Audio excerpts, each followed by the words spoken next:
Last week in Drome in the Castle, we had the great Justin Bieber. This week, we have an anonymous guy that just wants to come out and talk about Lord Hamlet. This should get juicy. Hear the king, hear the king. Please, they're not supposed to know who I am. Hear this guy, hear this guy. Well, since I'm here, I must confess about how I truly feel about Hamlet.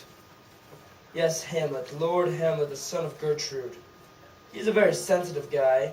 He's been going on about his father having these depressed phases for what it seems like years now.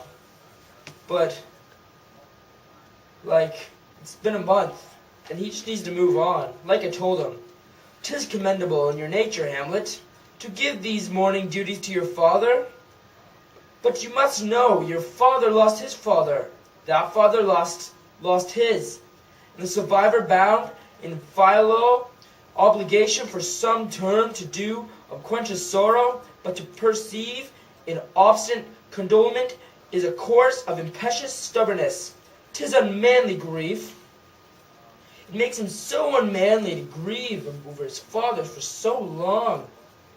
And don't get me started about his weird obsession with his mom. He got mad because she married me after a month of the father's death. So what? We had a connection, a real connection. To be honest with you, I'm kind of threatened of Hamlet. As crazy as he was, and oh boy, we know he was crazy. Look what he did to poor Polonius. Anyway, I don't know how he found out about me killing his dad, because that was supposed to be a big secret and all. But we all know that ghost story he made up, big shenanigan. And since he was such a threat, I was like, yeah, I'm gonna send you to England, get you beheaded.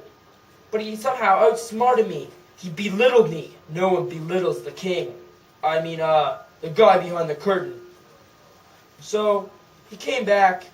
I had this clever idea to get him to fight Laertes, knowing he's a better fencer, but I got him to fight him anyways, hoping Laertes would get one strike on him, because one would be enough with the poisonous blade.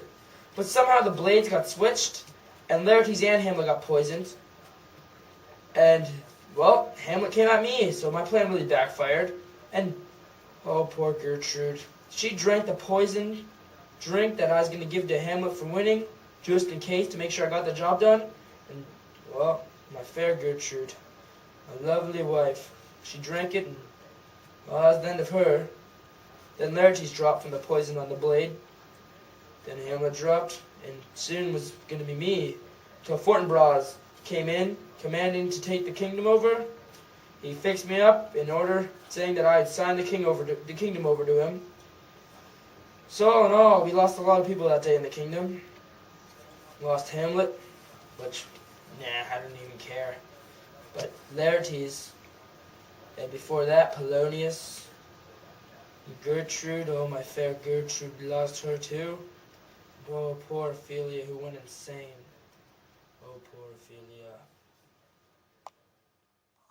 I hope you enjoyed that last episode of Drome in the Castle.